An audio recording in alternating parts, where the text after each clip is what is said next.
Assalamualaikum warahmatullahi wabarakatuh. Alhamdulillah ala kulli hal. Wa sallallahu ala nabiyyina Muhammadin wa ala alihi wa ashabihi ajma'in. Qala Allah fil Qur'anil azim. A'udzu billahi minasy syaithanir rajim. Lan tanalul birra hatta tunfiqu mimma tuhibbun. Dan kalian belumlah berbuat baik sebelum membelanjakan hartanya yang paling dicintainya. Al-Quran surah Ali Imran ayat yang ke-92. Sadaqallah, Allahumma arhamna bil Quran. Bapak Ibu, saudara-saudari jamaah sholat Isya dan sholat Tarawih Masjid Al-Ittihad Komplek DPR RI Kemanggisan yang dimuliakan Allah Subhanahu wa taala. Kesuksesan hidup dan kematangan spiritual lah, begitu ya judulnya ya. Kalau mau agak panjangkan sedikit, Ramadan sebagai bulan peningkatan kualitas spiritual umat Islam Indonesia, gitu kira-kira. Mengapa ini penting untuk dibagikan? Atau saya ingin berbagi perspektif Bapak Ibu sekalian. Karena salah satunya ada pernyataannya ulama Mesir atau cendekiawan Mesir namanya Muhammad Abduh. Waktu beliau berkunjung ke Paris, beliau mengatakan, Paris itu di mana, Pak?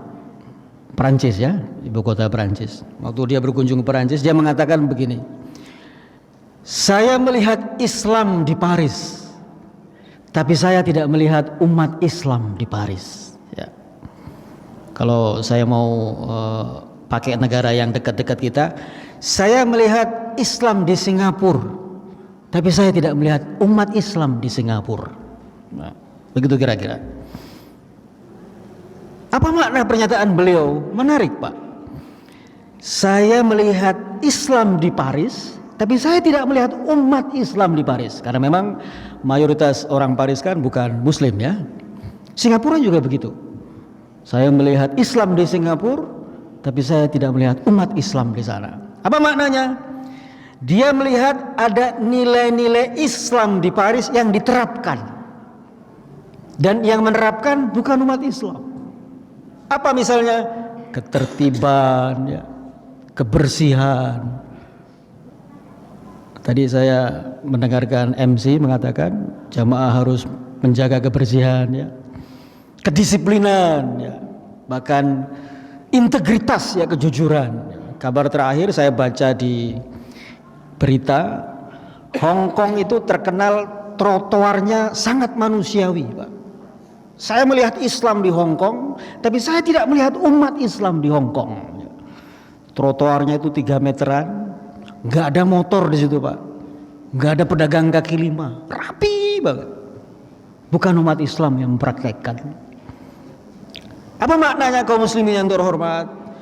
Semua ibadah di dalam Islam mengandung pesan moral. Saya ulangi, ini penting banget. Semua ibadah di dalam Islam, entah itu sholat, zakat, puasa, haji, umroh, dan seterusnya, mengandung pesan moral, pesan etika, pesan akhlak, harus diimplementasikan. Jadi kalau kita ini dijajah oleh Belanda 350 tahun, mental dijajah. Sekarang banyak orang yang bermental penjajah, Pak. Pemotor menjajah trotoar, gitu ya. Pedagang kaki lima menjajah trotoar, ya. Artinya bukan pada tempatnya. Dan karena mental dijajah lama, seolah-olah buta warna kalau ada di lampu merah, ya, traffic light. Merah dikira hijau, hijau dikira merah, ya. Sehingga tidak ada ketertiban, ya. Maka ini ingin saya bagikan bagaimana puasa, ya, mematangkan spiritual kita. Ini sudah 2/3 ya, betul ya? Ini sudah, kalau yang mulai Senin sudah malam 21 ya. Kalau yang mulai Selasa sudah malam 20. Nah, Rasulullah SAW kalau sudah di ujung itu sudah fokus memenuhi kebutuhan spiritualnya, rohanianya, iktikaf di masjid, berpisah sejenak dengan dunia. Begitu sunnahnya. Untuk itu kaum muslimin yang terhormat, apa sih karakter orang yang matang secara spiritual? Jangan dibilang deh prestasi ritual umat Islam Indonesia nomor wahid, nomor satu, Pak. Coba bapak-bapak yang sudah berkeliling ke Eropa ataupun Asia ya, Ramadan itu paling semarak ya di Indonesia, betul nggak? Persaut-sautan masjid, ramai buka puasa ya. Tadi saya sempat ikut buka puasa sini, maghrib di sini, ramai ya. Makan bersama ya. Di negara lain tidak kita jumpai itu, kecuali Mekah dan Madinah ya. Tapi pertanyaannya, bagaimana prestasi spiritual umat Islam Indonesia? Prestasi spiritual, Pak, ruhaniyahnya. Apakah pesan-pesan moralnya terimplementasi? Nggak usah jauh-jauh. Contohnya saja gini. Kalau ada orang yang nggak sanggup puasa, entah karena sakit ataupun uzur misalnya, maka dendanya apa?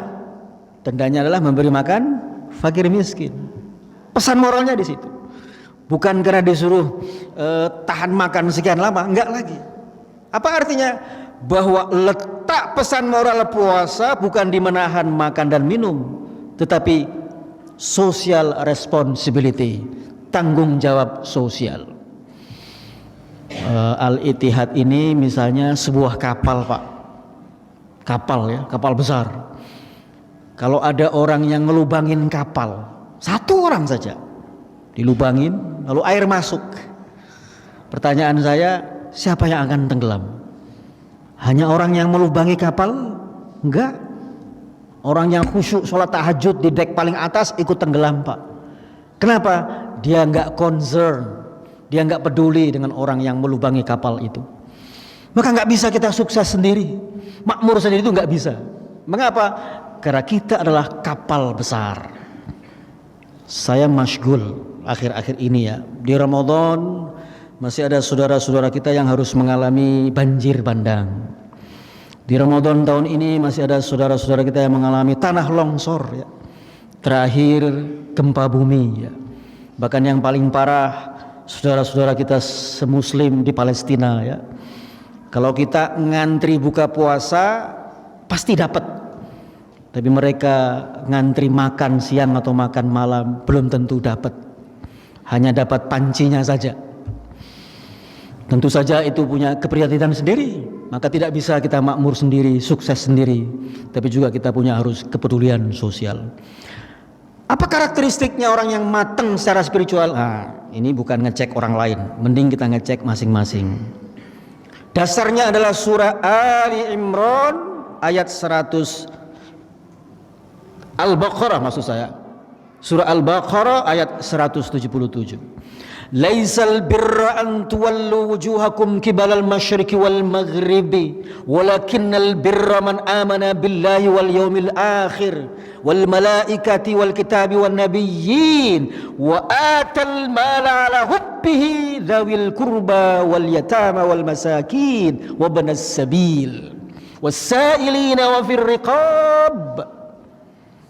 Bukanlah kebaikan itu menghadapkan wajahmu di timur dan barat, tapi kebaikan itu adalah beriman kepada Allah, hari kiamat, malaikat, kitabnya, nabinya, dan membelanjakan harta kepada fakir miskin, anak yatim, dan orang-orang yang sedang dalam perjalanan.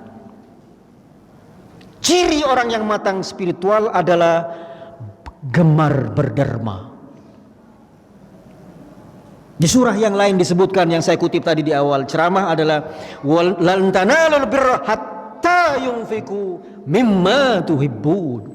Kamu belum berbuat baik sebelum kau membelanjakan harta yang paling kamu cintai. Yang paling kamu cintai, Pak, bukan pakaian bekas atau sepatu bekas.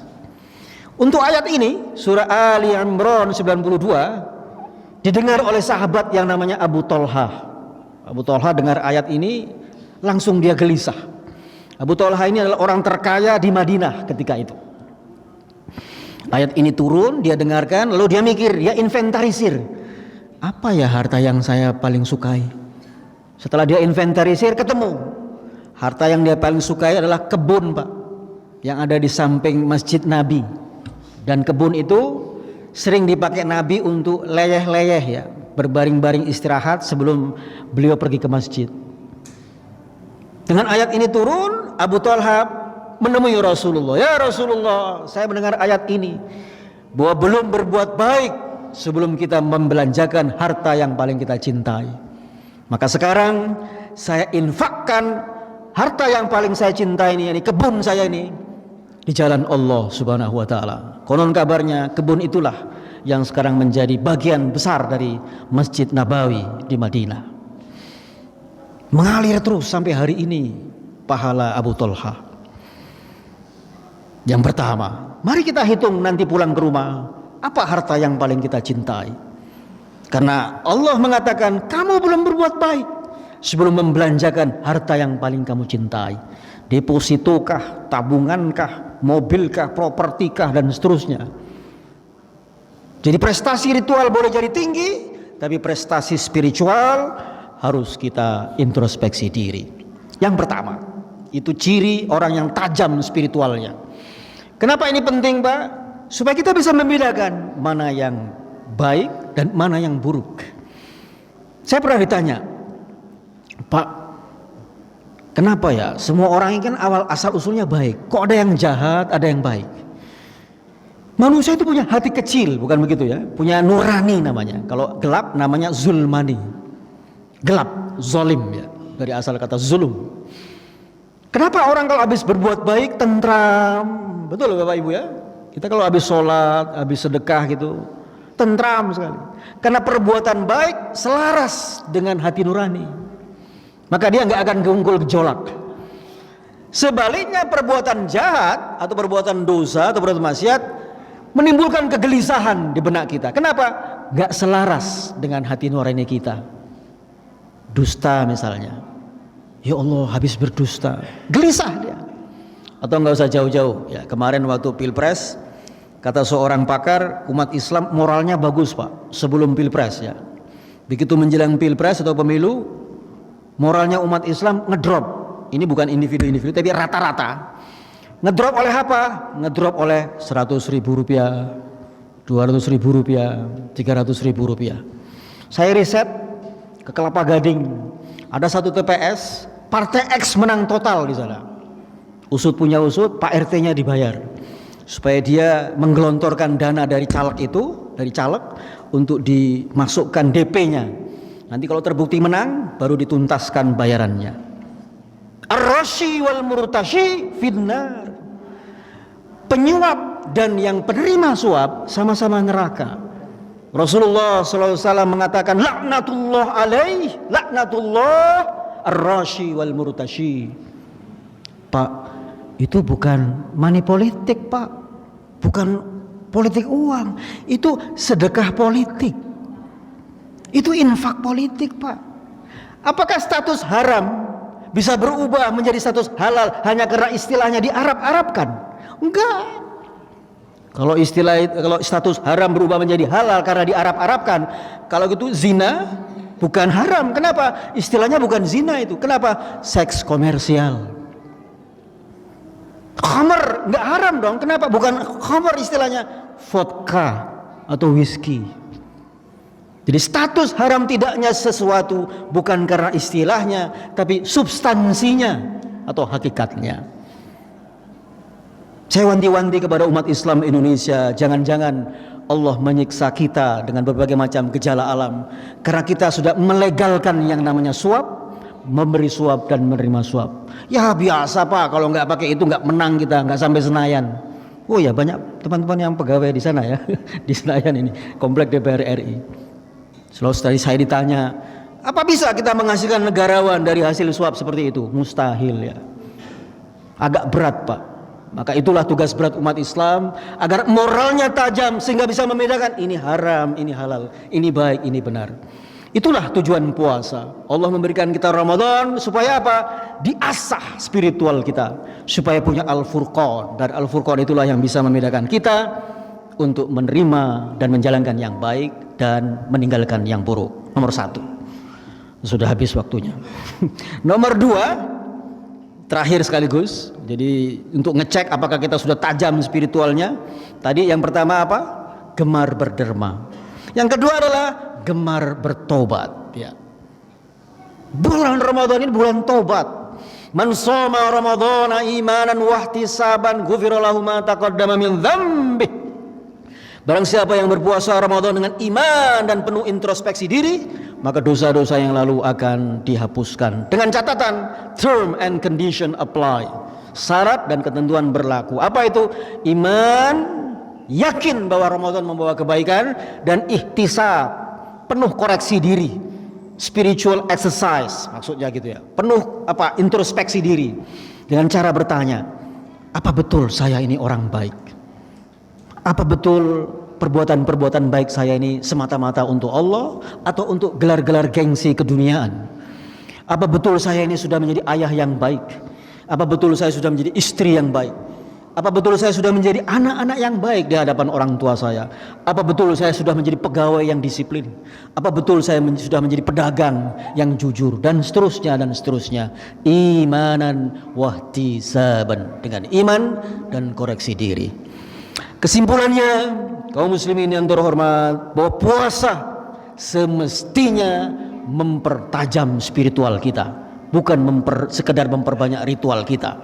Yang kedua, karakteristik orang yang tajam spiritualnya adalah gemar berderma dan bertaubat. Billahi taufiq wal hidayah. Assalamualaikum warahmatullahi wabarakatuh.